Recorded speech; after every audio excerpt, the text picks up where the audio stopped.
Frank Sinatra singing with Harry James and his orchestra. Before that, you heard Ariel Dombasle. And that brings us to just on 3:30. It's BBC Lincolnshire and BBC Radio Humberside, big band swing and balladeers. Between now and 5 o'clock, then between 5 and 6, your hits from the 50s and early 60s. Now, if you were listening earlier on, you might have heard me say that Melanie and Jonathan are looking after the phones and other bits and pieces this afternoon. So I felt it only right to introduce you to Jonathan, who it's jolly lucky for us, really, Jonathan, yes, because you've just completed your course I have indeed, at university, and are with the BBC here for 6 or 8 weeks, getting some experience. Yeah. Well, how's it going? It's been good. I've enjoyed it so much, and I've been helping out the breakfast show as well. But my chief suggested, why don't you come here and help out? Because I love this music, and I've been really enjoying it. Now, Melanie's great company. Your remark then will bring warmth to the hearts of the likes of John Toogood, because it is tempting to believe that the kinds of music that we enjoy on this programme is for a generation that remember it firsthand. But you're a young chap discovering this for yourself. How did that start? Well, when I was doing my A-levels, we read The Great Gatsby, and my tutor obviously watched the film as part of that. And I remember watching the film and I was listening to the music and thinking, this is quite good. So I went away and did some research, and I got a general interest in the music of the 1920s. And when I came to university, we had like a vintage fashion fair, and there was a man selling records. At the back of this stand was this dusty black box, and I said, well, what's that over there? And there was this gramophone, and it's a 1929 Columbia, like a portable suitcase gramophone. And I fell in love with it, and I bought it on the spot. And I just started buying records from it. And it's all been a kind of a journey of self-discovery, really, and just teaching myself what I can find out about this. It's interesting, isn't it? When I was about your age, I had a similar experience, because I was touring as an actor. And as an actor, you get pretty well your daytime's free because you work at night, and if you're stuck in sort of Bridport or somewhere, there's not a lot to do in the day. So actors tend to watch a lot of films. And I went to the cinema just at the time when Mona Lisa came out, the movie with Bob Hoskins. And of course the soundtrack for that was Nat King Cole, and I'd never really heard his music before, or if I hadn't taken any notice of it. And suddenly I thought, gosh, it's like an epiphany moment. You've got to get out. Something just clicks, and you think, wow, this is great, and it's so addictive. Yes, the music that we love. We'll return to this in a moment, but you've kindly brought in part of your burgeoning collection of this sort of music. So I'm just going to play a track, and then we'll talk about it. Okay. But I think we're going to enjoy this.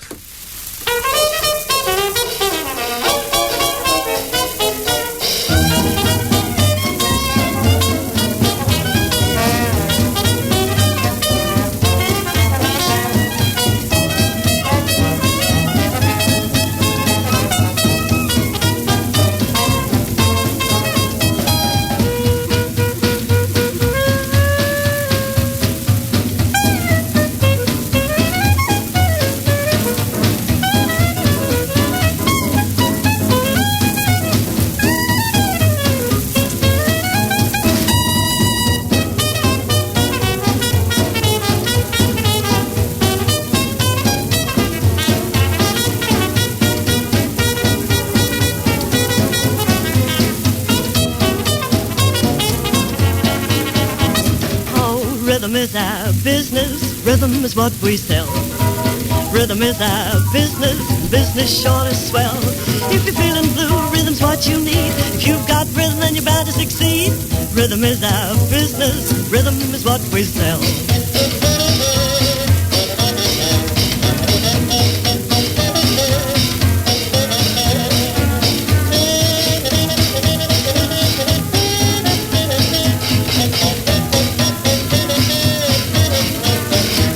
The trumpet man in the band. He's the trumpet man in the band. Now he's the boy who hits 'em high, makes you think he's up in the sky.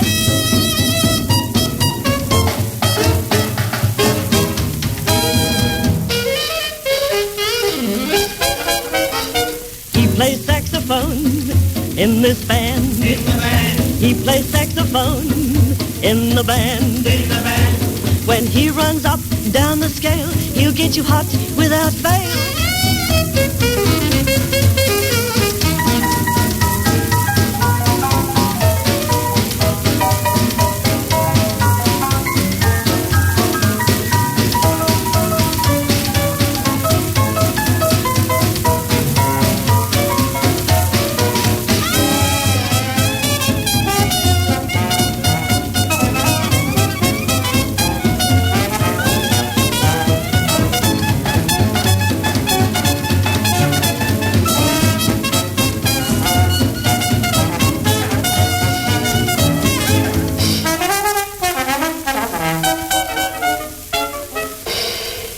Well, not in bad condition when you consider the age of that recording. That was the Six Swingers. Yes, Rhythm it was. Is Our Business. Yes. One of your many 78 records that you've collected over the years. Now, tell us about that, because the singer there it was a woman, wasn't it? Yes, yeah, that was Marjorie Steadford who was singing. She was actually Australian.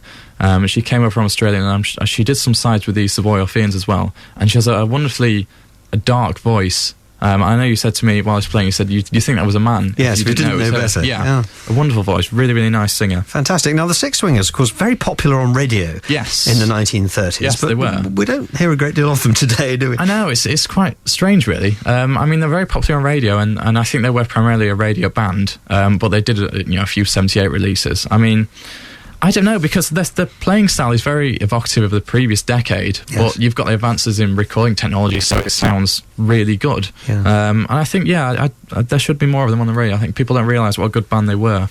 Now, you're one of a small but dedicated group of people that is not only collecting this music, but trying to preserve it. You're cleaning it up and transferring it to a medium that hopefully will make it last. Yes.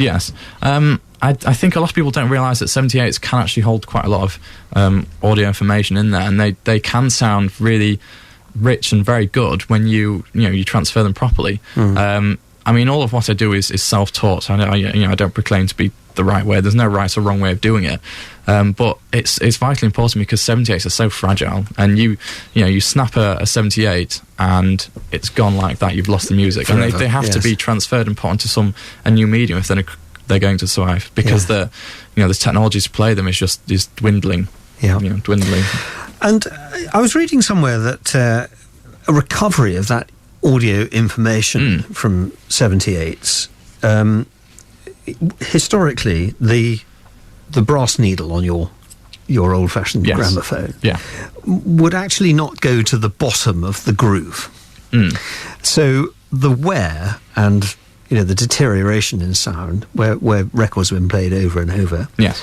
Some of the professional recording houses now have got a new longer stylus that reaches down further into the groove and minds music that hasn't been touched. Yeah, the more complicated you get, the different size needles. The idea was that different record companies had different size grooves. So your needle was designed to wear down to fit whatever size groove it was playing.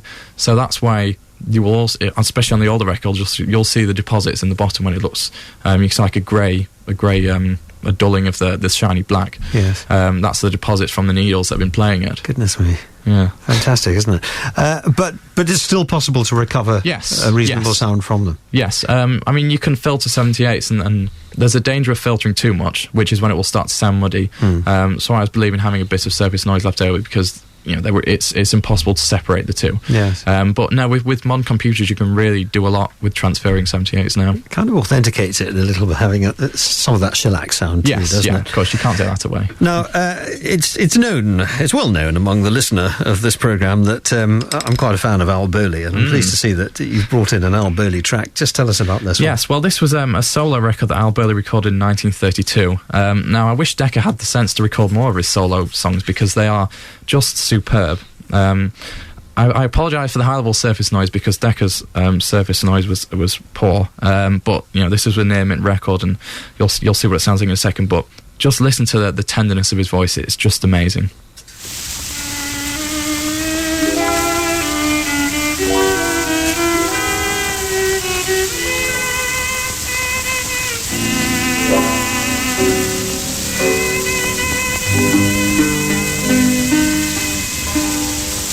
Nighttime found us, happiness around us, church bells ringing, day is done, they'll be ringing when we're one, evening's blessing, you and I caressing, music, moonlight, melody, only there for you and me.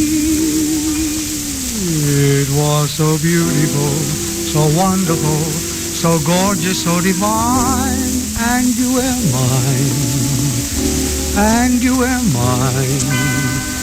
It was so beautiful, so marvelous, The stars above us shone. We were alone. We were alone. The time was right. The moon was low. I held you tight. How could I let you go? It was so beautiful, so wonderful, so gorgeous, so divine. And you were mine. And you were mine.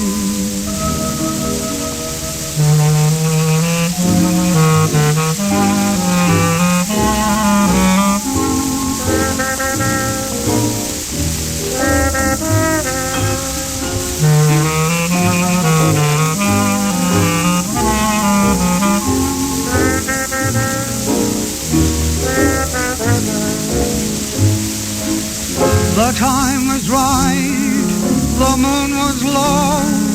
I held you tight, how could I let you go? It was so beautiful, so wonderful, so gorgeous, so divine. And you were mine, and you were mine. That's a great recording, Al Bowley there. Was that the Ray Noble Orchestra? No, that was actually the Decca Studio Band. Oh, right, okay. I don't really know the instruments, but the instruments personnel. But it was just a solo recording. I imagine there was just some studio musicians waiting around. But it's wonderful. Yes, and quite a rare recording. I don't think I've heard that one before. Yes, yeah. I don't think a solo record sold as well, so they are quite consequently rare as a result today. So, Jonathan, you must spend a fair bit of your time rummaging in charity shops. Yes, I think that's fair to say, yes. And as well, I look online and various auction sites, etc. And you'd be surprised what you can find if you know what you're looking for. Yes. Then, a lot of it is mostly classical, which, is great, but I don't really go for. But you find that one jazz disc and it's great. Yeah. Good, and there's that great sense of discovery. I imagine when it's like a real treasure hunt. Well, I'm delighted that we've got the use of you for a few weeks because your interest in the subject is certainly going to help us with a bit of our research. And I've given Jonathan a task actually for next week because there is a good deal of music in our Graham Library here.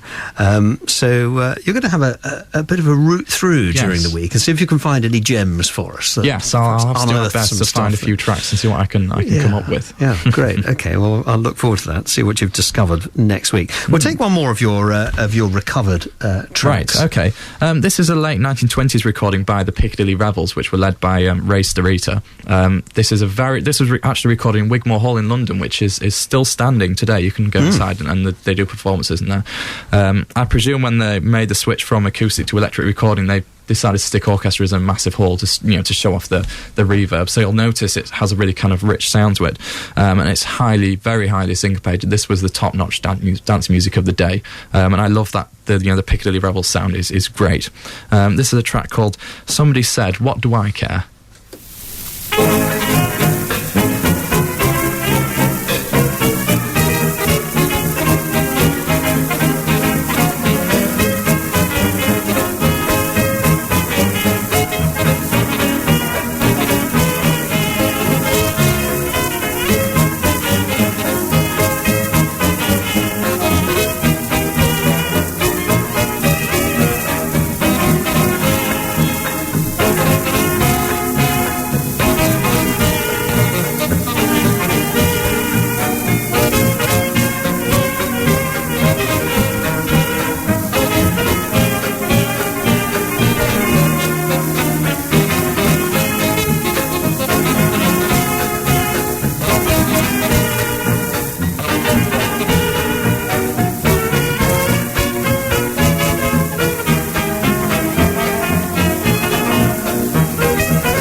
said, oh, take a look at that baby. Somebody said, why, how do you do? Somebody said, gee, but she is sure a wonderful baby. What beautiful eyes and hair and lips, too good to be true. Somebody says, well, she's a little bit silly. Somebody said, sure, there's nothing up in her head. But when they raise know she's in love with me, so what do I care what somebody said?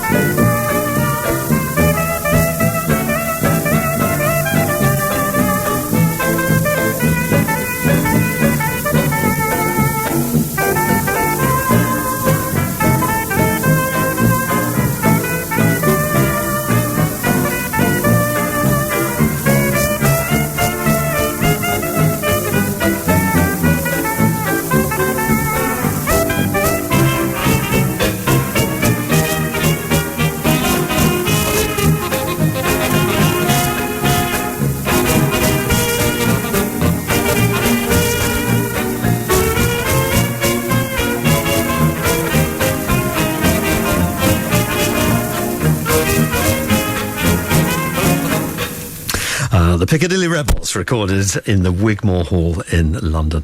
And there we are. My thanks to Jonathan Holmes, who's helping out on our programme for a few weeks whilst he's with us at the BBC, getting some experience.